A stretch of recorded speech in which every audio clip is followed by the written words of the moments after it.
ஹுரைரா ரதியல்லாஹு அன்ஹு அவர்கள் அறிவிக்கிறார்கள், ஒரு மனிதர் ரசூல் ஸல்லல்லாஹு அலைஹி வஸல்லம் அவர்களிடம் வந்து, அல்லாஹ்வின் தூதரே, எவ்வகை தர்மம் நட்கூலியால் பெரிது என வினவினார். அதற்கு நபி அவர்கள், நீர் உடல் நலம் உள்ளவராகவும் வறுமையை அஞ்சுபவராகவும் செல்வச் செழிப்பை ஆசிப்பவராகவும் இருக்கிற நிலையில் நீர் தர்மம் செய்வதாகும். உயிர் தொண்டைக்குழியை அடைந்து மரணத் தருவாயில் இன்னார் இன்னாருக்கு இவ்வளவு இவ்வளவு என்று நீர் வசியத்து கூறும் வரை அதை பிற்படுத்த வேண்டாம் என பகர்ந்தார்கள். நன்மைகளை விரைந்து செய்வதிலும் போட்டி போடுவதிலும் ஒரு முஸ்லிம், ஒரு முஃமின் எப்பொழுதும் ஆசை வைத்தவனாக இருக்க வேண்டும் என்கின்ற அந்த பாடத்தில் இது மிக முக்கியமான ஒரு செய்தி. ரசூல் ஸல்லல்லாஹு அலைஹி வஸல்லம் அவங்கள்ட்ட வந்து ஒரு மனிதர் கேட்குறாரு, யா ரசூலல்லாஹ், தர்மங்களில் மிகச்சிறந்தது எது? நம்ம நிறைய செய்திகளில் நம்ம பார்க்கலாம், ரசூலுல்லாஹ் கிட்ட வந்து நபித்தோழர்கள் இந்த மாதிரி கேள்வி கேட்பாங்க, மிகச்சிறந்த அமலை நீங்கள் எனக்கு சொல்லித்தாருங்கள், எனக்கு நீங்கள் சொல்லித்தாரது வேற யாருக்கும் தெரியக்கூடாது என்பது போன்ற சில கேள்விகளை நபித்தோழர்கள் அவங்களோட வாழ்க்கையில் என்ன செஞ்சுக்கிறாங்க, கேட்டிருக்கிறாங்க. என்ன ஆர்வம் அப்படின்னு சொன்னால், யாரும் செய்யாத ஒரு அமலை நான் செஞ்சு நான் சுவர்க்கத்துக்கு முந்திக் கொள்ளணும், யாரும் செய்யாத ஒன்றில் நான் போட்டி போட வேண்டும் என்கின்ற அந்த ஆர்வம் நபித்தோழர்களுக்கு என்றைக்கும் இருந்து கொண்டிருந்தது. அந்த மாதிரி ஒரு மனிதர் ரசூலுல்லாஹ்ட்ட வந்து கேட்குறாங்க, யா ரசூலல்லாஹ், தர்மங்களில் கூலியால் மிகப்பெரியது, மிகச்சிறந்த தர்மம் எது அப்படின்னு ரசூல் ஸல்லல்லாஹு அலைஹி வஸல்லம் அவங்கள்ட்ட வந்து கேட்குறாங்க. பொதுவாக தர்மம் செய்கிறாங்க, எல்லா மனிதர்களும் சாதாரணமாக தர்மம் செய்கிறாங்க. ஆனால் இவர் என்ன விரும்புகிறாருண்டா, எக்ஸ்ட்ரா யாரு ஒரு வித்தியாசமான ஒரு தர்மம் செய்கிறதுக்கு இவர் விரும்புகிறார். அப்போ கூலியில் வித்தியாசப்படும். சாதாரண ஒரு தர்மத்துக்கும் இப்போ இவர் கேட்டோன்னே ரசூலுல்லாஹ் சொல்கிற தர்மத்துக்கும் நிச்சயமாக அல்லாஹ்ட்ட கூலியில் வித்தியாசம் உண்டு. அப்போ ரசூல் ஸல்லல்லாஹு அலைஹி வஸல்லம் அவங்க சொல்கிறாங்க, அன்த ஸத்தக வ அன்த ஸஹீஹுன், நீங்கள் ஆரோக்கியமான நேரத்தில் தர்மம் செய்யணும். முதலாவது நிபந்தனை என்னன்னா, நீங்கள் ஆரோக்கியமான நேரத்தில். என்ன காரணம்னா, பொதுவாக நோயாளிகளாக மனுஷன் மாறிட்டா முதலாவது மனுஷனுக்கு வர சிந்தனை என்ன தெரியுமா, தர்மம் கொடுக்கணும். எவ்வளவு கொடுக்காத ஒரு மனிதனை இருந்தாலும் நீங்கள் நோயின்று வரக்கொள்ள பார்க்கலாம், திடீர்னு ஒரு மதரசாவுக்கு ஒரு ஆட்டை எடுத்து கொடுத்துருங்க, ஒரு 2-3 பார்சல் அடித்து கொடுத்துருங்க என்ற சிந்தனை வந்துடும். இது நோயின் போது காரணத்தோடு வாரது. இது தர்மம் அல்லாஹ்வுக்காக கொடுக்குறன்றது ஒரு பகுதி தான் நிற்கும். இதில் முதல் பகுதி என்னன்னா, முதலாவது ரீசனே என்ன, நோயை குணப்படுத்தி கொள்ளணும்ன்றதான் முதல் அறவாசிக்கும். மீதி அறவாசி அல்லாஹ்வுக்காக கொடுக்குறன்ற ஒரு சிந்தனை என்ன செய்யலாம், இருக்கலாம். அப்போ ரசூலுல்லாஹ் சொல்கிறாங்க, நீங்கள் நோய்வாய்ப்பட்ட உடனேயே அள்ளி கொடுக்கறது அல்ல, ஆரோக்கியமாக இருக்கிற நேரம். அதுவும் எந்த மாதிரி நேரம் தெரியுமா, ஷஹீஹுன், நீங்கள் இதை தர்மத்தை செஞ்சால் நீங்கள் கஞ்சனா போய், அதாவது நீங்கள் வந்து இல்லாமல் ஆகிடுவீங்க. உங்கள்கிட்ட கொஞ்சம் பொருள் இருக்குது, இதை நீங்கள் கொடுத்தீங்கன்னு சொன்னால் உங்களுக்கே இல்லாமல் போயிடும். ஏழ்மையை பயப்படுகின்ற நேரம். நீங்கள் கொஞ்சத்தை வச்சுக்கொண்டு நாங்களே கஷ்டப்பட்டு கொண்டு வச்சுக்கொண்டிருப்போம். இதை கொடுத்தோம்னா நம்மளுக்கே இல்லாமல் போயிருமேன்னு வார நேரம் கொடுக்குற தர்மம் தானே மிகச்சிறந்த தர்மம் என்று ரசூல் ஸல்லல்லாஹு அலைஹி வஸல்லம் அவங்க சொன்னாங்க. உதாரணத்துக்கு எங்கள்கிட்ட ஒரு 500 ரூபா சல்லிக்குன்னு வைங்க. 500 ரூபா சல்லி இருந்தால் இதான் எனக்கே இவ்வளவுதான் தேவை இருக்கு, யாராவது ஒருத்தர் கேட்டு வார நேரமோ அல்லது உதவி தேடுற நேரமோ நாங்கள் இந்த 500 ரூபாவை தூக்கி கொடுக்குறதுக்கு தானே, இது ஒரு நாளும் மற்ற தர்மங்களுக்கு ஒப்பாகாது. அவ்வளவு மிகச்சிறந்த ஒரு தர்மம் இது. நீங்கள் ஏழ்மையை பயப்படுகின்ற நேரம். அதே நேரம், அதாவது வத்தஹ்ஷல் ஃபக்ர வதமுலுல் கினா, நீங்கள் ஏழ்மையை பயந்து, அதாவது செல்வந்தத்தை ஆசை வைக்கிற நேரம். எங்களுக்கே எங்கடா தேவைன்னு நான் தேடிக்கொண்டிருக்கிறேன், எனக்கே இது போதான்னு நான் கஷ்டப்பட்டு கொண்டிருக்கோம், இவனே கொடுக்கணுமான்ற ஒரு மனசு டைம் ஒண்டிக்குமே. இந்த நேரத்தில் நீங்கள் கொடுக்குற தர்மம் தான் மிகச்சிறந்த தர்மம் என்று ரசூல் ஸல்லல்லாஹு அலைஹி வஸல்லம் அவங்க சொன்னாங்க.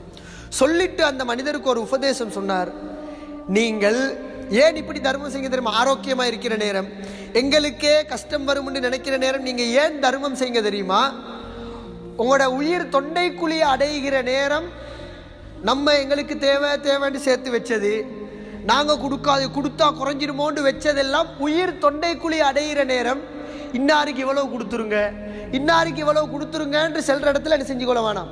அது வரைக்கும் நீங்கள் பிற்படுத்த வேண்டாம்னு நாங்கள் சொல்ல. என்ன காரணம்? அந்த நேரத்தில் டைம் கிடைக்காது.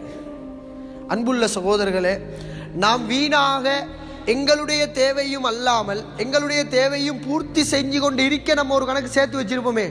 இதுக்கெல்லாம் எப்போ அல்லாஹ் தஆலா அதாவது உபதேசம் செய்து கொண்டே இருக்கிறார். ரசூலுல்லாஹ் சொன்னாங்க பிற்படுத்தவே வேண்டாம். என்ன காரணம்டா, தொண்டக்குழிய ரூஹு அடைஞ்ச உடனேயே மனுஷனுக்கு முதலாவது குயிக்கா, ஏன்னா அடைஞ்சோடனே தெரியும் போகுது.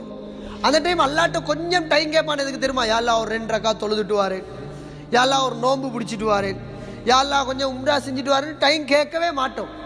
என்ன காரணம்டா, எங்களுக்கே தெரியும் தொழுகிறதுக்கு ஒரு 10 நிமிஷம் எடுக்கும்.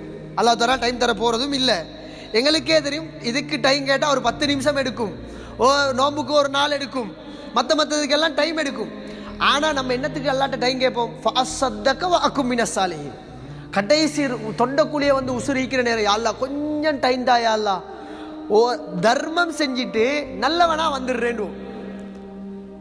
உள்ளதெல்லாம் தர்மம். என்ன காரணம்? போய் ஒரு வார்த்தை மனைவி கிட்ட, இவர் இன்னாருக்கு இவ்வளோ எல்லாம் பிரித்து கொடுத்துருங்க, அவ்வளோதான்.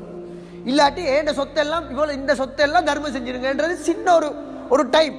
இதுக்கு அல்லாட்ட டைம் கேட்போம். அல்லாஹ் தஆலா சொல்லுகிறான் டைம் கிடைக்காது. எனவே அன்புள்ள சகோதரர்களே, ரசூலுல்லாஹ் எதை விரும்புகிறாங்கண்டா, நாங்கள் எங்கட தேவையும் மிஞ்சி நம்ம அநியாயமாக சும்மா சேர்த்து வச்சுட்டு இருக்கிறோம்.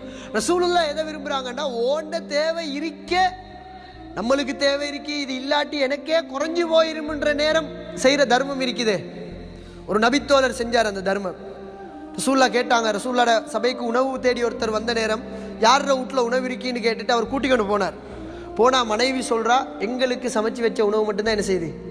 அன்புள்ள சகோதரர்களே, அந்த 2 பேரும் அண்டைய நாள் பட்டினியோடு இருப்பதற்கு தயார். பட்டினியோடு இருந்து வந்த விருந்தாளிக்கு என்ன செஞ்சார்? லைட் ஆஃப் பண்ணி, நம்ம வரலாறு படிச்சுக்கிறோம், லைட் எல்லாம் ஆஃப் பண்ணிட்டு அவங்களுக்கு இருந்த சாப்பாடு அது கொடுத்தா யாருக்கு சாப்பாடு இல்லை அவங்களுக்கு. ரசூல் ஸல்லல்லாஹு அலைஹி வஸல்லம் அவர்கள் அடுத்த நாள் சொன்னார்கள், உங்களுடைய இந்த செயலை பார்த்து, நீங்கள் நேற்று இரவு நடந்து கொண்ட இந்த நடவடிக்கையை பார்த்து அல்லாஹ் சிரித்தான்டா. எல்லா தர்மத்துக்கும் அல்லாஹ் தஆலா இந்த சிறப்பை கொடுக்கல, ஆனால் இது ஒரு வித்தியாசமான ஒரு தர்மம்.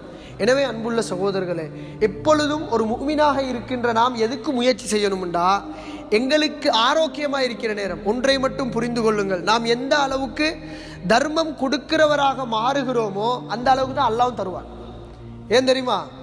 தர்மம் கொடுக்கிறவருக்கு அவருடைய செலவுக்கும் அல்லாஹ் கொடுக்கணும். அவர் தர்மம் கொடுக்கறதுக்கும் யார் கொடுக்கணும்? அல்லாஹ் கொடுக்கணும். தர்மம் கொடுக்காம சேமிச்சு வச்சிருந்தா அல்லாஹ் பறிச்சிருவான். ரசூல் ஸல்லல்லாஹு அலைஹி வஸல்லம் நீங்க பாருங்க, கஞ்சனா ஒத்தைந்தா அவனுக்கு பெரிய ஒரு நோய் வந்த உடனே முதலாவது இவர் ஐடியா என்ன தெரியுமா? நேர்ந்துருவார். இந்த நோய் சோமாயினா இன்ஷா அல்லாஹ் 2 மாடு கொடுக்குறார். ரசூலுல்லாஹ் சொன்னாங்க, கஞ்சன்ட்ட சல்லியை பறிக்கிறேன்டா. கஞ்சனிக்கிட்ட அல்லாஹ் தஆலா என்ன செய்வான்டா, சல்லியை பறிச்சு எடுத்துடுவான். உனக்கு என்னத்துக்கு, நீயும் செலவழிக்கிறல, மற்றவனுக்கும் கொடுக்குறல, உனக்கு என்னத்துக்கு சல்லின்னு பெரிய நோயை கொடுத்தோன்னே இவர் நோய் வந்த உடனே முதல் ஐடியா, இன்ஷா அல்லாஹ் சோமாயினா ஒரு 5 மாடு எடுத்து கொடுத்துருவோம்டா. அல்லாஹ் ரசூலுல்லாஹ் சொன்னாங்க, அதனால தான் நீங்கள் நேர்ச்சை வைக்க வானாண்டாங்க. நீங்கள் நேர்ச்சை வைக்க வேண்டாம். நேர்ச்சை என்பது அல்லாஹ் கஞ்சனிடமிருந்து சல்லியை பறிக்கிறேன்டாங்க.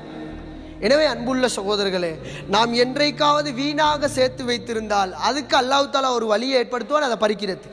அப்படி அல்லாமல் நாம் எங்களுடைய தேவை போக தர்மம் கொடுக்கிறதே பெரிய ஒரு தன்மை.